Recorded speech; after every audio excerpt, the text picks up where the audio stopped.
Hey, let's talk about the brutal truth about 2026.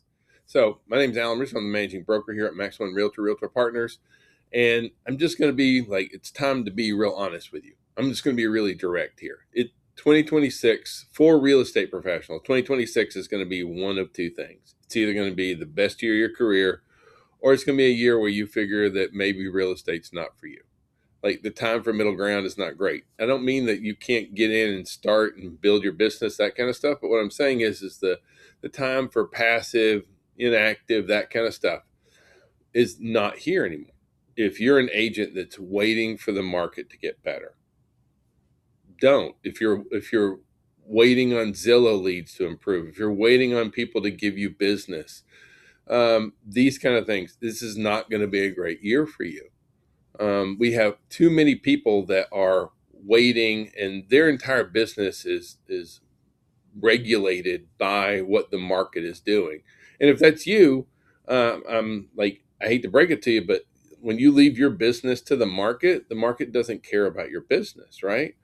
See, back in, like, if you look at back in, like, say 19, in 2016, the average agent had at least two active listings. Last year, 70% of agents had no listings. And so you have to look at, is this going to be something moving forward? Yeah. Yeah. Like what we're seeing is agents that have systems, databases, that have predictability in their business, they're gaining market share. The folks that are winging it, the folks that are just kind of going through and don't have any systems, they're the ones who are starving in our business. See, the clients aren't disappearing. They're just not going with you. Your clients are becoming somebody else's leads because you're not doing a good job of keeping up with them. Why aren't they calling you? See, the whole thing about moving forward is, if you're just waiting for the spring to get better, if you're waiting for the market to improve, if you're waiting for rates to drop, you're leaving your business up to everybody else. You're going to be some of the folks that are going to be having a really hard time moving forward in the business. So it's time for you to look at your business and say, look, what am I going to do? Am I going to let the market dictate my business, or am I going to go ahead and grab this bull by the horns and really dominate my market and build some predictability into my business? See, like, especially for Ming and I, when we were really growing our business, right? We needed predictability, and that's what you need as well. But the big problem for so many realtors is they don't have a system. They have a hustle, right? The system is very different than a hustle, right? And I get hustle. I like hustle. I appreciate hustle. I admire hustle. But when all you have is hustle, when you're not hustling, you lose market share. You lose your business out there. See, when you have a system, that's really different than just hustling. I'm not saying that you shouldn't hustle, but the hustle without a system means that all you're doing is just hustling. That's not a repeatable business out there, right? So when all you are is working a hustle, that's a little bit different. You're jumping into that hamster wheel. It's time to build a system. And so, as we move into this new year, and I know that we're all a new year, new me kind of thing, but it's legit. We need to be looking at that. And so you have to say, well, let's make this a little bit simpler, right? How do I predict what my business is going to be? And so I really do have a metric for you that you can use to grow your business next year. And that's your hot and your warm list, right? So for us, it was just a hot, warm list. And it was hot/warm list. That's it. And for you, real estate professional, you need to maintain 30 people in your hot, warm list. That's it. That's your big number. That's the big thing that you have to do.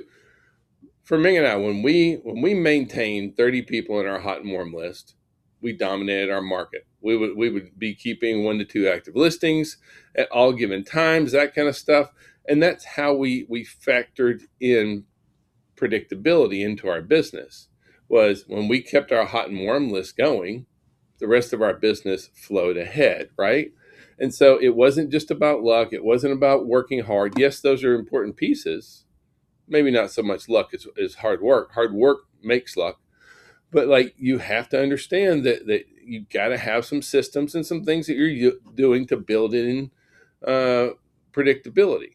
See, a lot of realtors, they focus on a lot of things, right? They're looking at lead generation, social media, Zillow reviews, closing gifts, all these kind of things, right? And they're kind of going in a million different places on a million different topics, but they don't have predictability, right? For predictability, for us, we needed a hot warm list. And that was really the big key to it. Was when you have a hot warm list, you really do have predictability, right? And so nobody's out there telling you, look, if you'll get a hot warm list, you'll be able to establish predictability. And it's not just about effort, it's not about marketing, it's about maintaining your hot warm list. So if you want to close a deal a week, you need to maintain 30 people in your hot warm list. That's a big deal. If you want to close 2 deals a week, maintain 45 people in your hot warm list. I know that sounds very basic and simple, but once we figured this out, everything for us changed, right? So like, you get up in the morning and you count out how many folks you have in your hot and your warm list, how many hot and warm list prospects that you have. If I didn't have 30, I knew what I needed to do, right? I needed more people on my hot warm list. If I got above 30, well, I knew it was going to be a pretty good month. I didn't mean that I don't need to maintain it, but when I maintained at least 30 people in my hot and warm list, guessing was not a part of the equation anymore. Doing that thing where you start off at the beginning of the month going, okay, what closings do I have coming up? What's happening here? Where am I going to get this? I've got this bill to pay, that kind of stuff. When you focus on your hot warm list, those things go away. It stops becoming, part of that magic equation out there. And so let's stop for a minute and talk about what is a hot warm list. So a hot warm list is really broken up into 2 things: hot and warm. Hot is your hot list is anyone that you know or strongly believe is going to transact with you in the next 6 months. This is someone that you've talked to, you know that they're going to be engaging with you, but you have to keep up with them, right? You have to keep engaging with them. You have to keep talking with them. And so hot list is anybody that you have in there that you feel strongly that's going to close with you in the next 6 months. Now your warm list are relationships that you're nurturing that are engaged in the 9 Ds. And the 9 Ds are really important. All right. So like, you would want to go through your database and you want to be looking for folks who are engaging in the 9 Ds. So let's break down the 9 Ds really quick. So some are not necessarily the funnest thing. So the first D, death, right? Whenever somebody dies, a lot of times real estate ends up being transacted afterwards. Second D, divorce. Again, we've gotten 3 transactions from one divorce before, because we sold their house and then we each sold them, sold or bought them the next home, kind of thing. So death, divorce. Third D, diamonds. Whenever people are getting married, what's happening next? First come love, right? There we go. So diamonds is a big one, because when people get married, that's another one. Fourth D, diapers. Once you start having the little people running around, you get the cheer-ins all over the place. They need a lot of space, and so we see that once you start getting kids, or your kids start getting older, that kind of stuff, a lot of times a house change is in the mix for that one. Fifth D, diplomas. So go to any high school graduation, and then what you'll see is a lot of those families whose kids are graduating in the next year or so. Guess what they're doing? They're moving, either to be closer to them or just because of change of situation. 70% of our sellers have no kids at home right now. Almost 75% of our sellers have no kids at home. So it's a big one. Next D, downsizing. Now, this is a tricky one, because a lot of our folks say that they want to downsize. The reality is they don't actually do it. They go from like 2,800 down to 2,600. So they go down a little bit smaller than a closet kind of thing. But the idea is I want to downsize. I want to simplify my life. And so we do have a lot of folks that want to downsize. And the other benefit about our downsizers is most of them have a lot of equity. Sometimes they don't even need cash. They don't even need financing to buy their next home. All right, our seventh D, discretionary income. Who do you know that's gotten making a lot more money? Right? Whose company is hiring a lot, moving up, that kind of thing. So, just being in touch with those folks that their jobs are doing well, they're advancing through their career, that kind of stuff. You start making more money, you want a bigger house. It's just pretty simple. Eighth D, daily grind. And really what this for so many of us, it's who's got a drive that's stupid. And I know that, especially here in the Atlanta area, right? We will drive. We have no problem driving. We'll go all over the place. But for those folks that have a really stupid drive, if you're driving to Kennesaw every day from McDonough, is that going to get old real fast? 100%, right? So folks with a really long drive are definitely going to be a target for you on there. And the last D, dumpsters. Anytime you see dumpsters, it could be investors, it could be flippers, it could be buy and hold folks, it could just be folks trying to fix their home up. But anytime you see dumpsters. So these are your 9 Ds: death, divorce, diamonds, diapers, diplomas, downsizing, discretionary income, daily grind, and dumpsters. So when you take your database of people and you compare them to the 9 Ds, these are folks who are going to probably transact real estate or transact a real estate transaction, generally speaking, in the next year. So you focus on them. So you want to take your database and evaluate it compared to the 9 Ds. We kind of do this old school, right?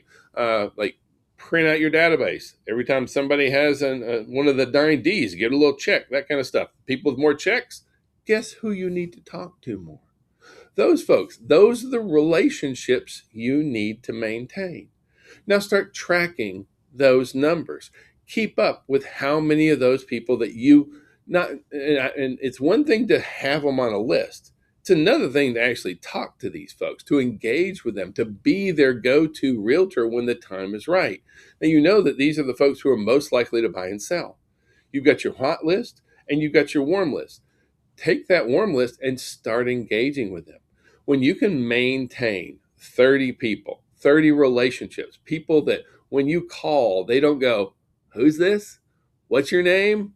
What do you want from me? Where'd you get my number?" That is not someone that's on you, that's part of your hot warm list. Hot warm list is you make a call and they're like, hey, Al, how you doing? What's going on?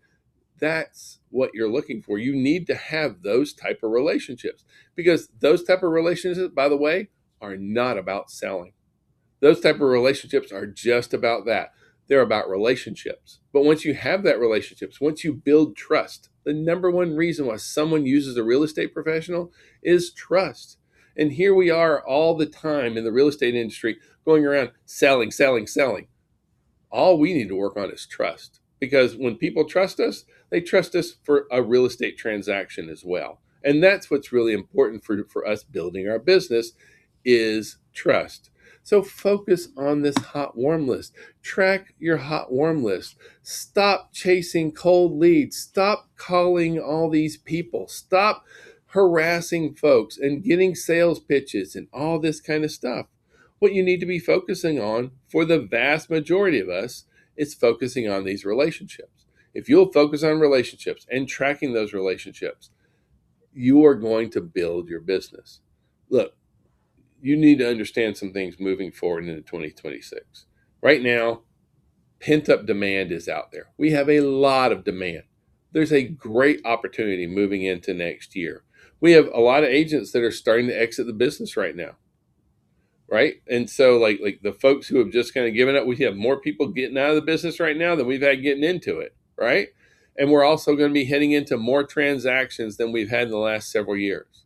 So when you put all those kind of things together, if you are not building relationships, if you are not putting these things together, you're going to have a hard time.